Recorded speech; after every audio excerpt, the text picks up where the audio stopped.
Le zapping sur For You Radio. On parle ce matin de la propagande pro-ukrainienne des médias mainstream. Lorsqu'on en parle, bien sûr, on pourrait prendre certains exemples comme quoi, depuis le début du lancement des exercices militaires, justement, du côté de l'Ukraine, il ne se passe pas un jour sans que les médias mainstream, justement, en parlent. Et d'une certaine manière, eh bien, comment comprendre, justement, cette propagande ? Bien, il faut comprendre que les pays, au lendemain justement de la Deuxième Guerre mondiale, avec l'hégémon américain et la création des Nations Unies en 1945 et le système des Nations Unies, c'est-à-dire que la plupart de ces institutions aujourd'hui, qui en réalité sont la face visible ou invisible justement de cette idéologie, de cette philosophie à l'occidental que l'on voudrait imposer au reste du monde. Il faut rappeler que au lendemain de tout cela, de tout ce chamboulement à l'échelle internationale, l'Occident a cru devoir justement sortir de ces anciennes logiques qui consistaient justement à imposer leur philosophie et leur idéologie par la force au reste du monde par une idéologie beaucoup plus soft.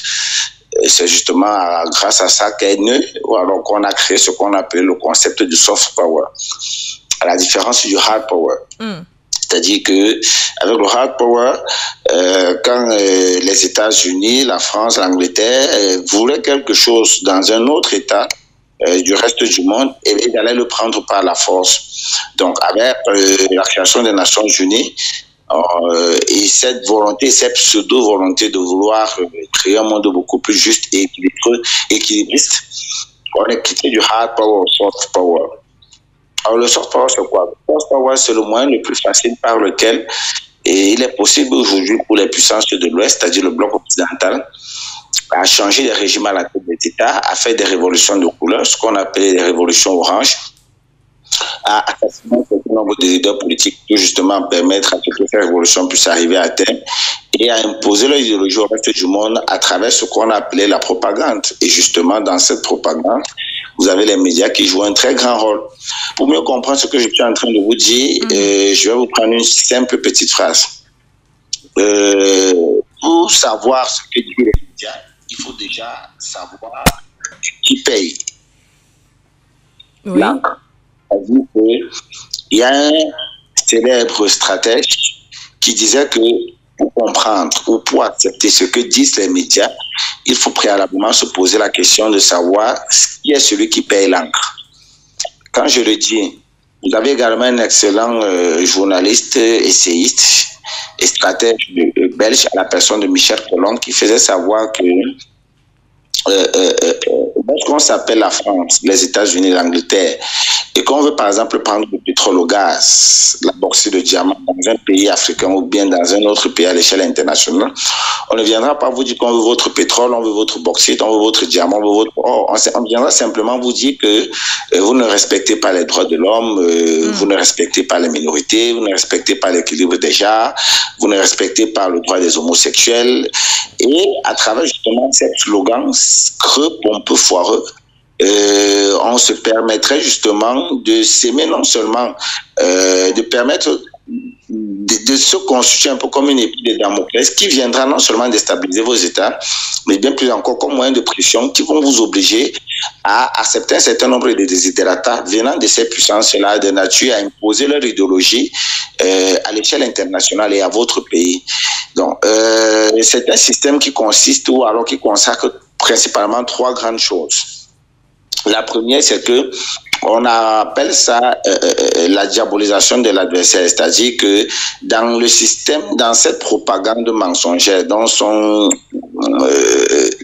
montre les médias mainstream, les médias mensonges, vous avez ce qu'on appelle, et c'est Michel Colomb qui le développait très bien dans son livre, qui parlait d'impérialisme et islamisme.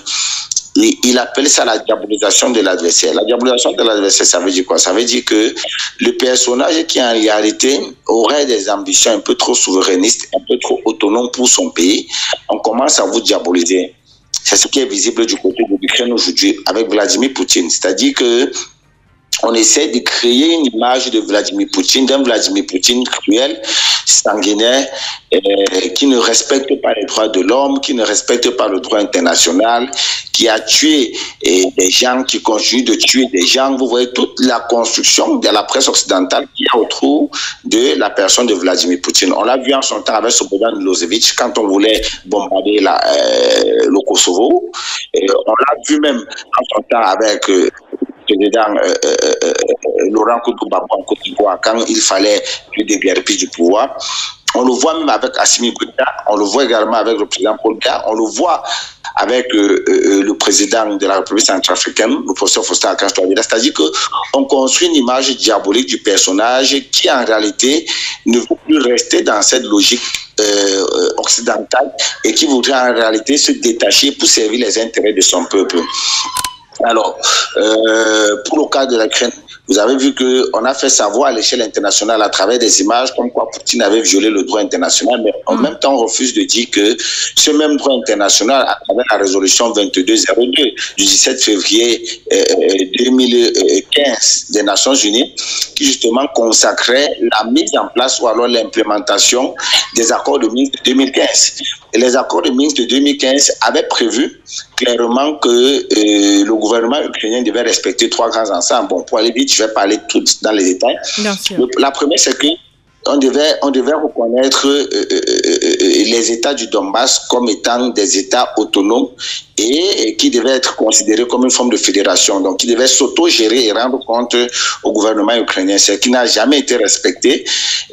Deuxièmement, il devait avoir un cessez-le-feu et tout. Bon, il y a un ensemble de mesures qui avaient été prises dans le cadre de l'OSCE et qui avaient été consacrées par les Nations Unies au niveau de la résolution 2202 dont je suis en train de vous parler, dont les garants étaient l'Allemagne et la France du côté ukrainien et du côté des rebelles séparatistes, c'était la Fédération de Russie.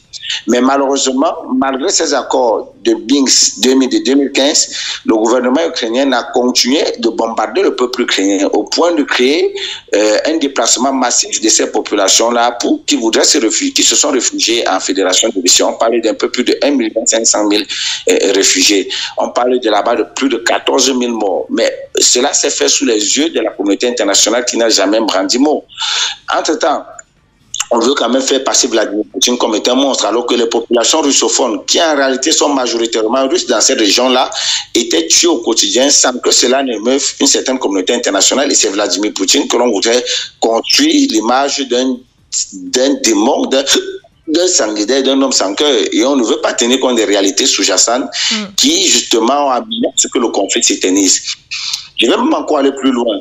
Aujourd'hui, il y a des déclarations certaines, d'ailleurs, je cite le média, il y a un média occidental qui s'appelle The Kiev Independent, qui faisait savoir il y a pratiquement quelques mois, comme quoi, sur la base d'une sortie du président, de l'ancien président français à la personne de François Hollande qui faisait savoir que les accords de Minsk de 2015 avaient pour vocation de tromper la Russie. C'est le chef d'État français. Jusqu'à l'époque, lorsque la France signe ces accords de Minsk comme étant garant, c'est François Hollande qui est au pouvoir. Mais François Hollande, il y a cela quelques mois, faisait une sortie dans le Kiev Independent disant que les accords de Minsk avaient pour vocation de tromper la Russie et de permettre à l'armée ukrainienne de mieux s'armer, de mieux se préparer à faire la guerre. C'est un chef d'État qui le dit. Et un chef d'État qui était garant, justement, du respect des accords de Minsk, qui fait une pareille sortie. Mais la communauté internationale n'a pas vu ça, mais c'est Vladimir Poutine que l'on voulait peindre comme étant un diable. Donc, c'est cette construction de médias mainstream, de cette propagande-là, qui justement concourt à cet état de guerre que nous observons aujourd'hui. Donc, comme je disais tantôt, la première chose, c'est la diabolisation de l'adversaire, la diabolisation de l'homme qui en réalité aurait des velléités un peu trop souverainistes, un peu trop autonomes, de nature à préserver son pays. Ça, c'est la première des choses qui consacre les médias mainstream. La deuxième, vous avez l'inversion du rapport agresseur-agressé. C'est-à-dire que vous avez un très célèbre penseur et philosophe, on peut le dire ici, à la personne de Malcolm X, qui faisait savoir que si vous ne faites pas attention, les médias vont vous faire haïr l'oppressé et aimer l'oppresseur. C'est-à-dire qu'aujourd'hui, à travers cette propagande des médias mainstream, on a comme l'impression d'ailleurs c'est ce qui ressort, c'est-à-dire que les oppressés sont en principe taxés d'oppresseurs et les oppresseurs deviennent les oppressés. C'est-à-dire que, vous voyez un peu ce qui se passe même aujourd'hui en Ukraine. On veut faire savoir à la communauté internationale que l'oppressé, c'est l'Ukraine et l'oppresseur, c'est la Russie. Mais ce qu'on ne veut pas également dire, c'est que le peuple russe qui est présent en Ukraine est oppressé depuis bien des années. D'ailleurs, la Fédération de Russie a lancé des alertes par rapport à ça. Nous sommes là depuis 2015-2014. On ne veut pas faire savoir au reste du monde que la situation qui concourt aujourd'hui à la guerre a été conçue depuis 2014. Avec un coup d'État, ce qu'on a marqué en révolution de couleur, la révolution de Maïdan de 2014. Même aujourd'hui, l'OTAN, même les services secrets occidentaux reconnaissent qu'il ne s'agissait ni plus ni moins d'un coup d'État qui avait été préparé par les services secrets otaniens avec l'aide de l'OTAN et des pays du bloc européen. Mais cela n'émeut personne. C'est-à-dire qu'on construit un rapport d'un agressé en réalité qui devient l'agresseur et de l'agresseur qui devient l'agressé. On veut faire savoir au reste du monde aujourd'hui que l'Ukraine souffre. Soit, on est d'accord, on voit très bien ce qui est en train de se passer, mais est-ce que la réponse qu'il faille opposer à cette souffrance du peuple ukrainien, c'est ce qui est en train d'être observé aujourd'hui en Europe, à travers cette livraison des armes? Est-ce que véritablement on est dans un souci de pacification de l'Ukraine à travers des méthodes de négociation, ou alors on veut envenimer le conflit et continuer à tuer ce peuple-là qui en réalité n'a pas demandé à faire la guerre avec son cousin germain? Parce que rappelons que la Russie et l'Ukraine sont des frères germains. C'est un même pays, c'est un même peuple, c'est une même langue, c'est une même histoire, c'est une même communauté, c'est une même culture. Mais les blocs occidentaux se plaisent justement à opposer ses fils et ses filles de nature aujourd'hui à travers cette propagande, de faire comprendre que l'Ukraine serait l'agressé et la Russie l'agresseur. Or que non. En réalité, l'Ukraine n'est même pas dans le jeu qui est en train de se construire parce que l'agresseur c'est l'OTAN et l'agressé c'est la Fédération de Russie. Parce que les mêmes schémas reproduits des années avant, on a vu la réaction des États-Unis. Lorsque la Russie a voulu installer en 1962 des missiles sur l'île de Cuba, on a vu comment l'armée américaine a envahi l'île après pratiquement 14 jours de négociations que les missiles tactiques russes ont dû quitter l'île de Cuba.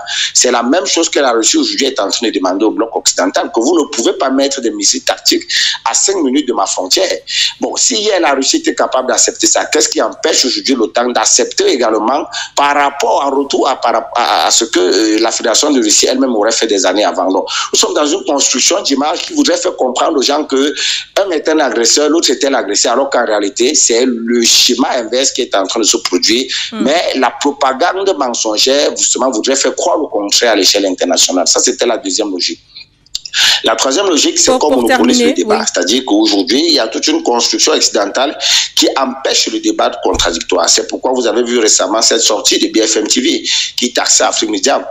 Vous avez vu qu'également des médias russes, justement, qui étaient capables d'apporter un son de cloche différent de ce que les médias occidentaux, les médias mainstream voulaient faire savoir au reste du monde, ont été interdits d'émettre sur le sol européen.